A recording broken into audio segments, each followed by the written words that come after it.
నా పేరు రామంచ రాకేష్, మాది హుజురాబాద్ నియోజకవర్గం, ఇల్లంతకోట మండలం, కనగర్తి గ్రామము.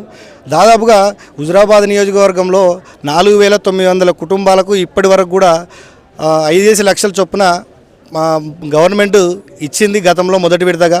రెండో విడతకు సంబంధించి ఇప్పుడు మొండిచేయి చూపి ప్రయత్నం చేస్తున్నది.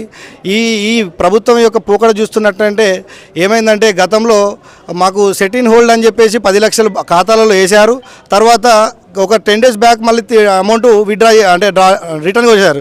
సో అట్లా కూడా ఈసారి ఏమైనా జరిగే ప్రమాదం ఉందని చెప్పేసి ఈరోజు రిటర్న్ వెళ్ళిపోయాయి వచ్చినాయి. దాదాపు ఒక 2,000 కుటుంబాలకు అకౌంట్లో బై ఎలక్షన్ టైంలో అకౌంట్లో పడి ఆ ఎలక్షన్ అయిపోయిన ఆఫ్టర్ అమౌంట్ రిటర్న్ పోయినాయి. సో అట్లా 2,000 కుటుంబాలు రోడ్డు మీద ఎక్కి ప్రయత్నం చేసినా కూడా వాళ్ళకి ఎలాంటి న్యాయం జరగలేదు. సో అట్లా మాకు కూడా ఏమన్నా అన్యాయం జరుగుతుందనే ఉద్దేశం కొద్దీ ఈరోజు కలెక్టర్ గారికి రిప్రజెంటేషన్ ఇవ్వడం జరిగింది.